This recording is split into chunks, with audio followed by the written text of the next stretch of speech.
जय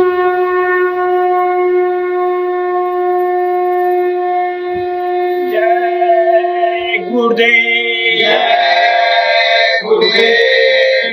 मन को मोड़ सत्संग में आओ, लोक परलोक दोनों फल पाओ। गाय को राष्ट्रीय पशु बनाओ, धरती पर सतयुग ले आओ।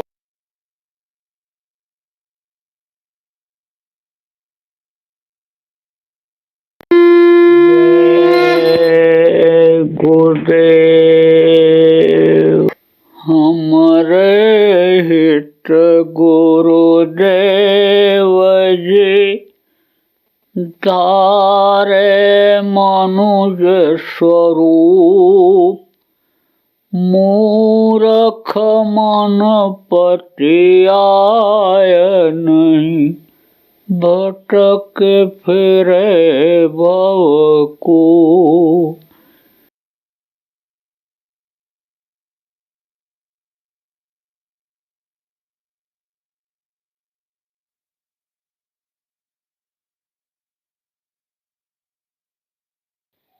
जय गुरुदेव। सर्वसमर्थ सर्वत्र स्मरणीय परम पूज्य गुरु जी महाराज, उपस्थित सभी सत्संगी धर्म प्रेमी साधक बच्चे एवं बच्चियों, गुरु महाराज की विशेष दया से आज 12 जुलाई 2022 को राजस्थान की राजधानी जयपुर की इस भूमि पर प्रातः काल की बेला में सत्संग के माध्यम से आपके दर्शन का अवसर मिला। आप लोगों को भी पहले यह अवसर नहीं मिला होगा। ध्यान भजन तो आप करते रहे होंगे, लेकिन गुरु पूर्णिमा के दिन इस स्थान पर इतनी भारी संख्या में एक साथ बैठ करके ध्यान भजन का सुमिरन का अवसर नहीं मिला होगा। और भविष्य में भी यह उम्मीद न रखी जाए कि फिर ऐसा अवसर मिलेगा, क्योंकि मिलेगा भी नहीं। न तो ये तारीख रहेगी, न ये समय रहेगा, न इतने लोग रहेंगे, क्योंकि कुछ लोग तो इसमें से शरीर छोड़कर चले जाएंगे। तो ये जो अवसर मिलता है सामूहिक रूप से ध्यान भजन करने का, सुमिरन करने का, ये बड़ा महत्वपूर्ण होता है। इसमें लग करके करना चाहिए। देखो, कोई भी चीज हो, जानकारी कर लो आप, लेकिन करो ना तो उसका फायदा नुकसान का पता नहीं चलेगा। डॉक्टर ने दवा दे दिया, खाओगे नहीं तो तकलीफ नहीं जाएगी, इसलिए करना तो पड़ेगा। दया तो गुरु की होती है, पूरी दया होती है, लेकिन किसके ऊपर होती है? जो आदेश का पालन करता है, जैसा बताते हैं वैसा करता है, इसलिए करना चाहिए। जो लोग गफलत में हो कि हम दया से ही पार हो जाएंगे, इस गफलत को दूर करो, लगो, दरबार में हाजिरी दो, स्रोत पर बैठो। दरबार की हाजिरी यानी अंदर में जो दरबार उनका लगा हुआ है, उस दरबार की हाजिरी जरूरी है। इसीलिए कहा गया, पड़ा रहे दरबार में, धक्का धनी का खाए, कभी तो गरीब नवाजे, जो दर छाड़ न जाए। अगर दरवाजे पर आप दस्तक देते रहो, दरवाजे पर खड़े आप भीख मांगते रहो, तो देने वाले को भी दया आ जाती है। तो ये क्या है? दरवाजा है। ये सुमिरन, ध्यान और भजन, ये प्रार्थना जो संत मत की प्रमुख चीज है, ये है दरवाजा है। एक तरह से ये दया की सीढ़ी है कि इस पर चढ़ करके दया लेते हुए और मंजिल पर पहुंच जाओ। संत मत सबसे ऊंचा मत है, लेकिन अब इसको सब लोग समझ नहीं पाते हैं, क्योंकि परिस्थितियों के दास हो गए। परिस्थिति किसको कहते हैं कि कोई देखो ऐसे स्थान पर है कि जहाँ पर सिख धर्म के मानने वाले लोग हैं, कोई राम को मानता है, कोई कृष्ण को मानता है, कोई किसी को मान लेता है, मिट्टी पत्थर को ही भगवान मान लेता है। तो उन परिस्थितियों में अन्य मनुष्य रहता है तो वो उसी तरह का आदी हो जाता है। यही कारण है कि जितने लोग आप यहाँ बैठे हो, जिनमें नए लोग आप आए हो, कहीं न कहीं से किसी न किसी देवी देवता भगवान से आप जुड़े रहे हो। अब जब आप पुराने लोग जो बैठे हो, आपके समझ में आ गया कि भाई यह सब नाशवान चीजें हैं, अविनाशी तो केवल एक वो प्रभु है। प्रभु को प्राप्त कर लेना चाहिए कि जिनसे ये सब जुड़े हुए हैं, तब आप एक मत के मानने वाले हो गए, संत मत के मानने वाले हो गए। देखो कुछ लोग ऐसे भी हैं कि जो अन्य परिस्थितियों बस नहीं आ पाए। इच्छा तो किया उन्होंने कि भाई गुरु पूर्णिमा है चला जाए, लेकिन इतना अन्य समझो मोह माया में गृहस्थी में लिप्त हो गए हैं। आप आ गए, आप भाग्यशाली हो। आप आए नहीं, आप बुलाए गए, आप खींचे गए। अंदर से डोर अन्य समझो उधर से ढीली की गई और इधर खींची गई।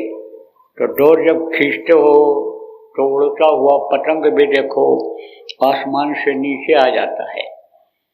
आप ये समझो स्वतंत्र रहता है। सत्संग के बाद, ध्यान भजन के बाद जो सामूहिक ध्यान भजन होता है, साप्ताहिक सत्संग होता है या बड़े सत्संग होते हैं, इसके जाने के बाद आदमी फिर उसी तरह चलने फिरने लगता है, उड़ने लगता है कि जैसे पतंग। लेकिन जब डोर खींचती है, किसकी डोर खींचती है? समय की डोर खींचती है। समय जब होता है कि भाई ध्यान भजन में जाना है, सत्संग में हमको जाना है, तब वो डोर जुड़ जाती है आत्मा से और वो खींच जाता है। आपको समझने की जरूरत है प्रेमियों कि डोर को खींची जाती है तो खींच करके आते हो, लेकिन अब डोर को खींचते हुए भी कुछ लोग नहीं आ पाते हैं। क्यों? क्योंकि गुरु से ज़्यादा महत्व वो अपने परिवार को देते हैं। गुरु से ज़्यादा महत्व धन दौलत को देते हैं, बिजनेस व्यापार खेती नौकरी गृहस्थी को देते हैं। उससे उनको प्यार है। गुरु से प्यार कम होता है और दुनिया वालों से ज़्यादा होता है। अगर गुरु से प्रेम कर लिया जाए तो गुरु उसके संभालने वाले हो जाते हैं, गृहस्थी फिर उनके अंडर में हो जाती है। जैसे कहते हैं अब ये सब कुछ आपका है, ये शरीर भी आपका है, मन भी आपका है, परिवार भी, बच्चे भी आपके हैं, धन दौलत जो भी आपका है, सब कुछ आपका है। तो भाई जो कोई भी हो, किसी भी चीज़ को अपना समझ लेता है तो उसकी देख रेख करता है। दूसरे के बच्चे को गोद ले लेते हो, अडॉप्ट कर लेते हो, तो अपने बच्चे की तरह से उसकी देख रेख करते हो। तो संतों के बच्चे अपने नहीं भी होते हैं तो वो आध्यात्मिक दृष्टिकोण से जो जनता जनार्दन होती है, उनके पैदा किए हुए बच्चे को ही अपना बच्चा मान करके और खुद परवरिश करने लगते हैं। लेकिन जब आदमी ये सोचता है कि मैं करूँगा तभी होगा, तो समझो उसी में उलझा रह जाता है। तो आप गुरु से प्रीत कर पहले बिना इसके नहीं छूटना, इस बात को आपने याद रखा और गुरु से प्रेम किया। गुरु के प्रेम में आप यहाँ पर चले आए, गुरु की पूजा करने चले आए, गुरु का ध्यान लगाने आप यहाँ चले आए, तो आपके ऊपर दया हुई। आज जो आपको यह अवसर मिल रहा है, मालिक की दया हुई, वो प्रसाद मिलेगा, वो आपके लिए फायदेमंद होगा। क्योंकि वो तो ऐसा प्रसाद तो होगा नहीं कि जो देवता भवानी काल भैरव को चढ़ा करके और खाते हैं, वो ऐसा प्रसाद नहीं होगा। वो तो उस प्रभु का प्रसाद होगा जिसमें उनकी दया जुड़ेगी। तो आप लोग हो गए भाग्यशाली। जो आ जाएंगे, अभी नहीं पहुंच पाए, चल चुके हैं या मन बना लेंगे आ जाने का, उनको भी वो लाभ मिल जाएगा। तो देखो प्रेम, संत मत में प्रार्थना, सुमिरन, ध्यान और भजन यह प्रमुख चीज है। प्रार्थना का मतलब क्या होता है? विनती, जिसको रिक्वेस्ट हिंदी में कहते हैं। कोई चीज जब लेना होता है, खुश करना होता है, रिझाना होता है कि रिझा करके हम ले लें, खुश करके ले लें, तब अन्य प्रार्थना की जाती है। कहते हो ना कि साहब हमारा ये प्रार्थना पत्र है, इसको आप रिकमेंड कर दो, ये चीज़ हमको आप दे दो, आपके पावर में है। तो जैसे यह यहाँ की व्यवस्था है, उसी व्यवस्था ऊपर की है, ऊपर की व्यवस्था से ही ये नीचे की सारी व्यवस्थाएं बनाई गई। लेकिन अब यह है कि प्रार्थना बहुत करो और स्वीकार न हो, कबूल न हो। आप ये समझो दरख्वास्त देते रहो और मंजूरी न हो तो आपकी प्रार्थना बेकार है। तो प्रार्थना ऐसी करनी चाहिए कि जिससे सुनवाई हो जाए। तो प्रार्थना मुंह से बोलने वाली तो कम रहती है, लेकिन अंदर से बोलने वाली, अंदर से जुड़ाव आने वाली, वो ज़्यादा फलदायी होती है। तो जब आप ये समझो जैसे प्रार्थना किया, मेरे प्यारे गुरु दातार ममता द्वारे खड़ा, तो गुरु को याद करो, गुरु की तरफ देखो, गुरु के चेहरे को देखो। तो आप जब देखोगे उनकी तरफ तो वो भी समझेंगे कि खाली मुंह से बोलता नहीं चला जा रहा है, खाली रटता नहीं चला जा रहा है, यह कुछ मांग रहा है।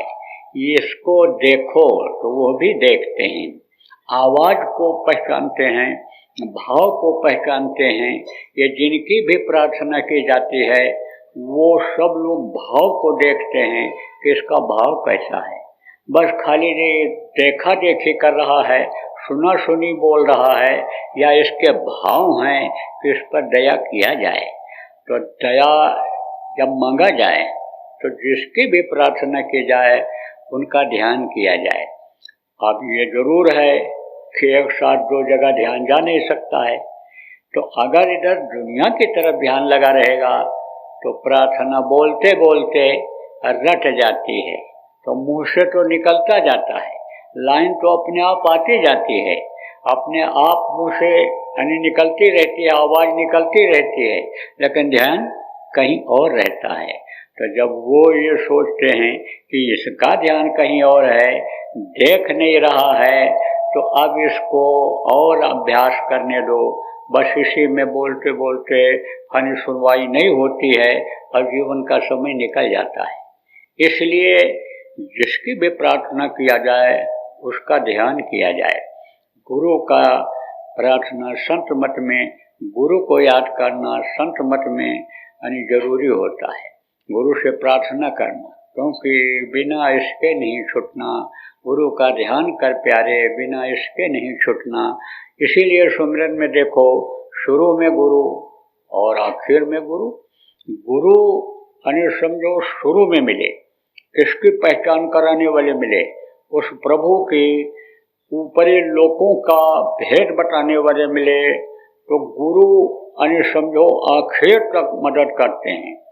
और आखिर में गुरु वहीं पहुंचा देते हैं कि जहां मनुष्य को पहुंचना है, जिस काम के लिए यह शरीर दिया गया है, यानी जीवात्मा को प्रभु तक पहुंचाने के लिए वो वहां तक पहुंचा दिया करते हैं।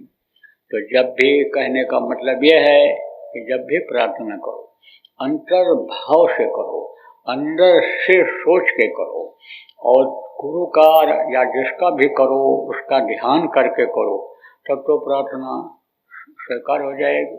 और नहीं तो अगर मुँह से बोलते जाओगे तो समझो कि बस वो खाली ये होगा कि ये यानी समझो कि बोल रहे हैं, याद नहीं कर रहे हैं, तड़प नहीं बन रही है। एक तो होता है कि तड़प होती है कि आदमी से मिलने चला जाता है, और एक होता है खाली याद किया।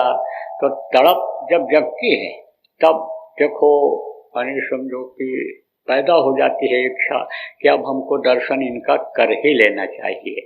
तो दर्शन भी अंदर में होता है। तब अंदर में जब गुरु का दर्शन होता है तब गुरु की पहचान होती है, क्योंकि बाहर से हाड़ मांस के शरीर में गुरु की पहचान हो नहीं सकती। तो गुरु पूर्णिमा के अवसर पर आप बस यही समझ जाओ कि गुरु का दामन अगर हम पकड़ लें, गुरु को अपना हाथ पकड़ा लें, तो हमारा सब काम बन जाएगा।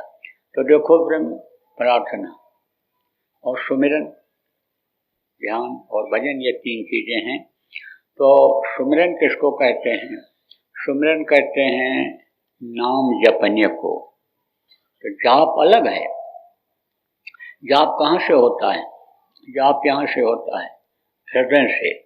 ये जो आवाज निकलती है मुंह से हमारे, ये कहाँ से निकलती है? अंदर से निकलती है। यहाँ से जुड़ा कहाँ से है वो तार जहाँ से आवाज निकलती है? ऊपर से है। लेकिन ऊपर की आवाज ये नहीं है, ये शरीर की आवाज है, ये हृदय की आवाज है। ऊपर की आवाज अलग है। तो मुंह से आवाज निकलती है, और ऊपर की आवाज जो सुनाई पड़ती है मुंह से ऊपर, यहाँ आँखों के बीच से जो रास्ता है वहाँ से जहाँ जीवात्मा बैठी है, ऊपर की आवाज वहाँ से निकलती है, वहाँ से ऊपर की आवाज सुनाई पड़ती है। तो आप ये समझो यह सुमिरन ऐसा है कि यह मुंह से बोल के नहीं किया जाता है, और न यहाँ अंदर से बोला जाता है। जब भी अंदर से बोला जाएगा तो जीभ जरूर हिलेगी, क्योंकि धीरे बोलोगे।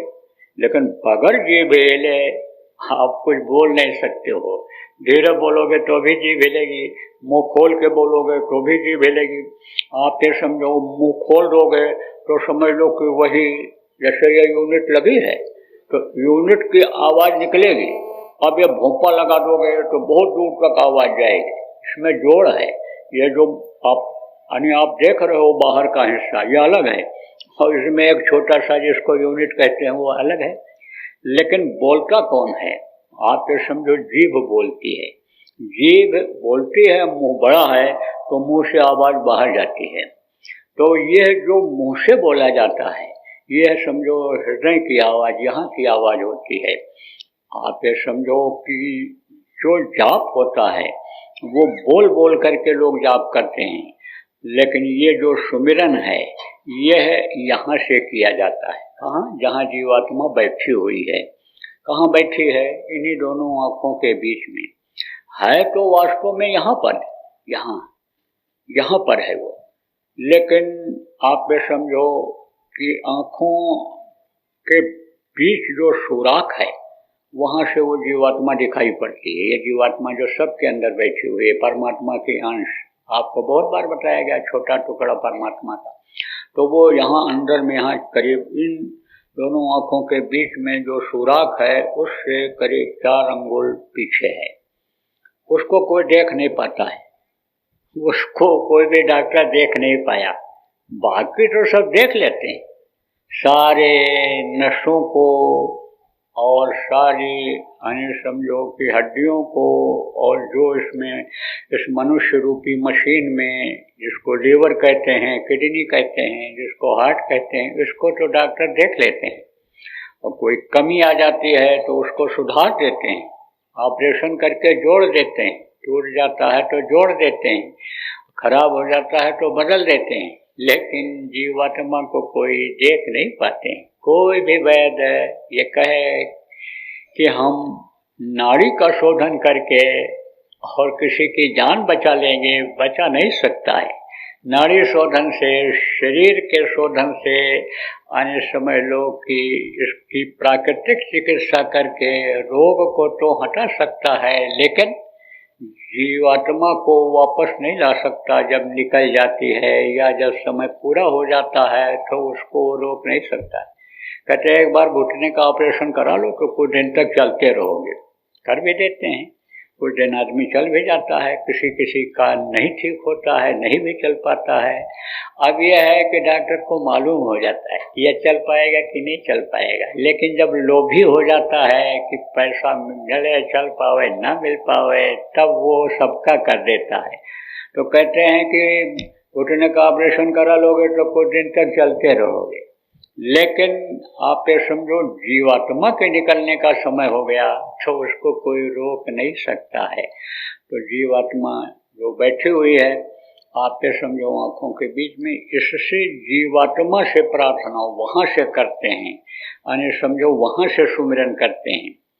तो इसमें भी सुमिरन करते समय भी बीच में कोई होना नहीं चाहिए।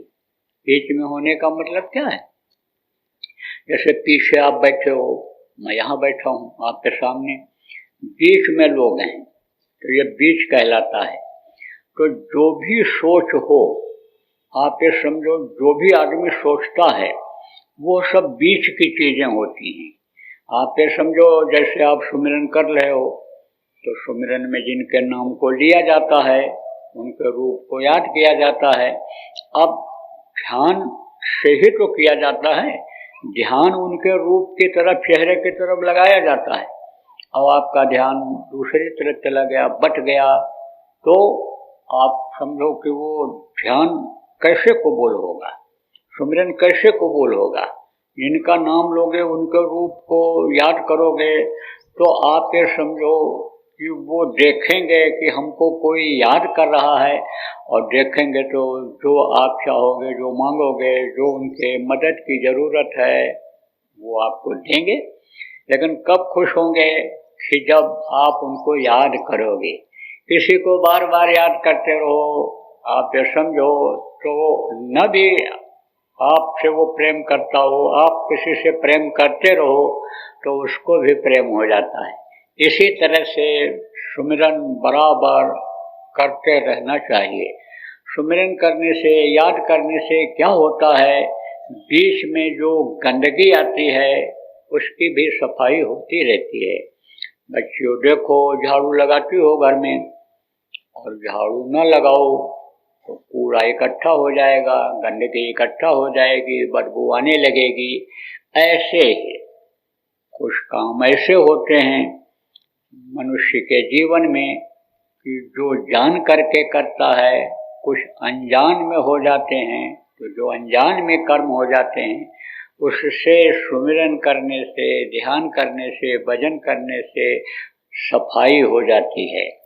उन कर्मों की सफाई हो जाती है, गंदगी इकट्ठा नहीं होती है।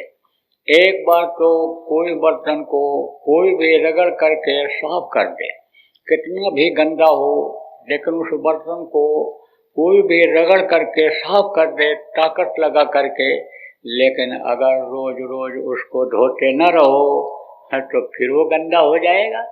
आप ये देखो, चूल्हे पर रोटी बच्चियों बनाती हो तो तवा यानी पीछे का हिस्से का काला पड़ जाता है। अब अगर रोज न साफ करो तो काला पट जो होता है मोटा होता जाता है। एक बार कोई उसको रगड़ करके साफ कर दिया और रोज रोज आपने साफ नहीं किया तो समझो फिर वैसे के वैसे हो जाएगा।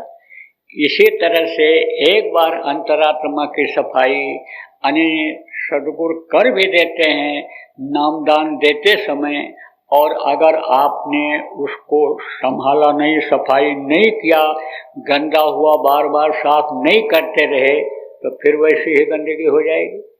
और वैसे ही गंदगी हो जाएगी। तो उसी तरह से जैसे पहले कर्मों से परेशान थे ऐसे परेशान रहोगे। देखो पुराने नामदानी कहते नामदान लिया, ध्यान और भजन यानी समझो किए, लेकिन बीच में सुमिरन करना छोड़ दिया, ध्यान भजन करना छोड़ दिया।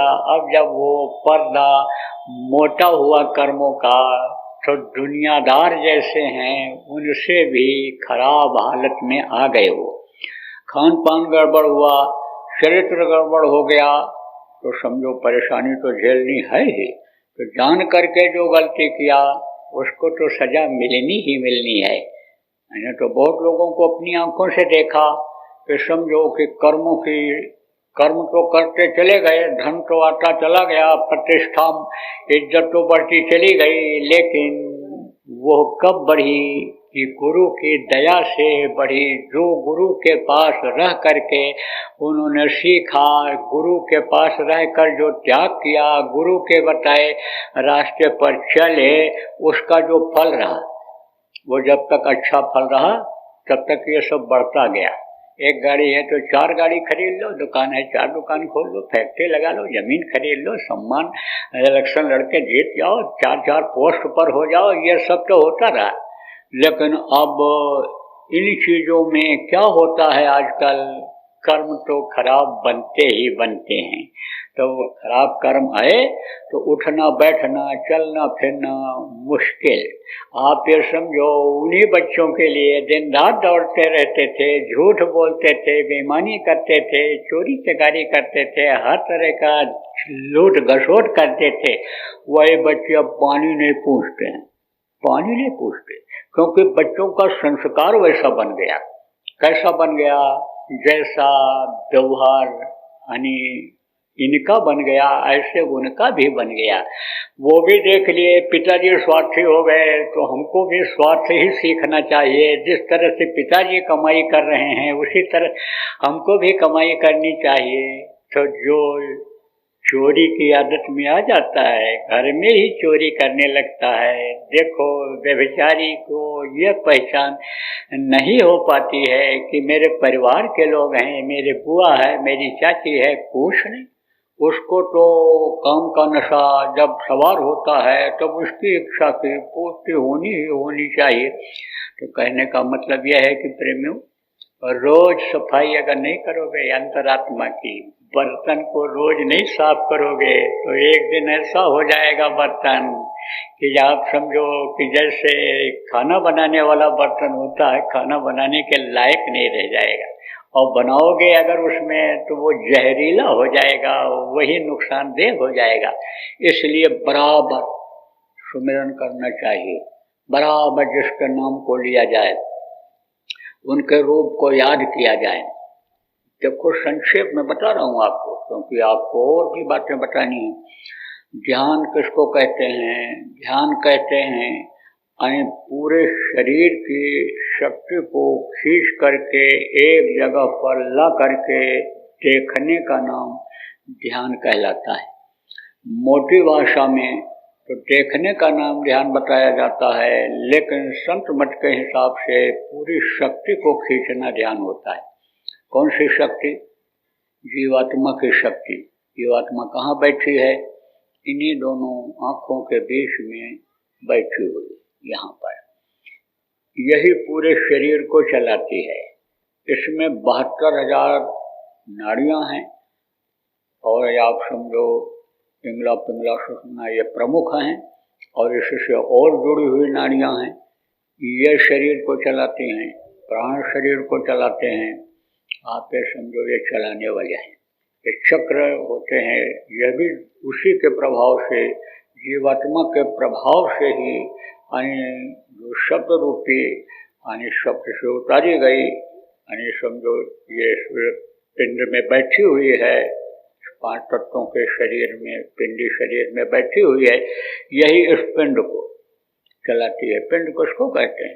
पहले माँ के पेट में पिंड ही बनता है, जैसे गोला बनता है, उसमें अंग निकलते हैं, फिर वो बढ़ता है, फिर आँख कान ये सब जो हिस्से अलग होते हैं, फिर आँख कान ये सब निकलता है।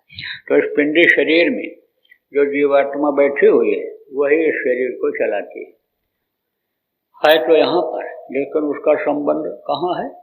अंगूठा। आप ये समझो शरीर का अंगूठा का अगला हिस्सा यह सबसे समझो कि नीचे की तरफ होता है, तो यहाँ तक इसका फैलाव है, यहाँ से लेकर के यहाँ से, और इसका फैलाव यहाँ अंगूठे तक है। तो अब जब ताकत फैल जाती है तब वो उतना काम नहीं करती है। आप ये देखो सूर्य की ये किरणें हैं, यह फैली हुई, चारों तरफ फैली हुई, तो गर्मी कम लगती है। और अगर ऊपर की तरफ चले जाओ जहाँ से ये किरणें निकल रही हैं, तो ऊपर में इतनी गर्मी है कि बर्दाश्त नहीं होगी, शरीर ये जल जाएगा। विज्ञान के विद्यार्थी, उनको साइंस के स्टूडेंट कहते हो, उनको पढ़ाया जाता है। आतिशी शीशा होता है, सूरज के सामने लगा दें तो नीचे कागज रख दो, कपड़ा रख दो, थोड़ी देर के बाद जलने लगता है। सारी गर्मी एक जगह पर इकट्ठा हो जाती है, सारी किरणें एक जगह पर इकट्ठा हो जाती हैं, तो वो गर्मी तेज हो जाती है। ऐसे ही पूरे शरीर के अंदर जो शक्ति है जीवात्मा की, उसको खींच करके कहाँ पर लाओ? यहाँ पर लाओ जहाँ जीवात्मा बैठी हुई है। जब धनुष को तोड़ने के लिए जनकपुर में गए थे, यानी जो धनुष यज्ञ देखने गए थे, धनुष को तोड़ा था उन्होंने गुरु के आदेश पर, तो विश्वामित्र के साथ राम और लक्ष्मण गए। धनुष यज्ञ हो रहा था। राजा जनक का संकल्प था कि जो इंद्र के इस धनुष को तोड़ेगा, अपनी कन्या सीता का ब्याह हम उसी से करेंगे। बड़े बड़े योद्धा आए, बड़े बड़े पहलवान बलवान आए, कोई तिल भर भी धनुष को हिला नहीं सके। तो राजा जनक हो गए निराश। जब निराश हुए तो विश्वामित्र पहचान गए। उनकी निराशा को देख करके आगे ना, संत न देखें चाल कुचाल, वो परखें अंतर का हाल देखते ही पहचान गए।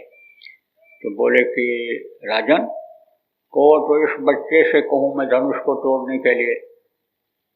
जनक थोड़ी देर सोचे तो, लेकिन उसके बाद बोले ठीक है, पहले तो सोचे बच्चा क्या तोड़ पाएगा, जब बड़े बड़े भूत चले सब देवन से नाई अपने अपने देवताओं को याद करके गए और ये कोई नहीं उठा पाए, तो ये क्या उठाएगा, ये क्या तोड़ेगा। लेकिन बोले सीता कुंवारी तो नहीं रह जाएगी, ब्याह तो हो जाएगा सीता का, क्योंकि संकल्प था उनका। संकल्प तोड़ते नहीं थे लोग, संकल्प के अनुसार ही काम करते थे। दूसरा, यह गृहस्थ का धर्म होता है कि कन्या पैदा करो, लड़का पैदा करो तो समय से उसका शादी ब्याह कर दो, और अगर नहीं कर पाए, नहीं हो पाया तो जीवन भर का टेंशन बन जाता है। तो बोले भाई टेंशन तो खत्म हो जाएगा, यानी अगर ब्याह हो जाएगा तो पढ़ाई हो जाएगी, हमको तो संभालना नहीं पड़ेगा, नहीं तो जिंदगी भर हम कहाँ तक संभालेंगे, जीवन लीला खत्म हो जाएगी, हमारे बच्चे आएंगे वो संभाल पाएं न संभाल पाएं, तो समझो परवरिश कर पाएं न कर पाएं। तो दायित्व से आदमी को अपने निवृत्त हो जाना चाहिए, दायित्व को निभा देना चाहिए समय से। इसीलिए तो कहता हूँ बच्चे बच्चियाँ जब बड़े हो जाएं तो उनका शादी ब्याह देख के ठीक से कर देना चाहिए। जय गुरुदेव। अभी आपने बाबा उमाकांत जी महाराज के सत्संग को सुना। बाबा जी अन्य किसी से चंदा न लेकर अपने प्रेमियों के सहयोग से देश विदेश में तमाम जनहित के काम करते हुए सभी तरह की तकलीफ़ों को दूर करने व प्रभु के मिलने का उपाय बताते हैं। आप इस जीवन के इस बचे हुए समय में समय निकालकर बाबा जी से ज़रूर मिलिएगा। आपके सुझाव के लिए व्हाट्सएप नंबर 9575600700। जय गुरुदेव, जय गुरुदेव।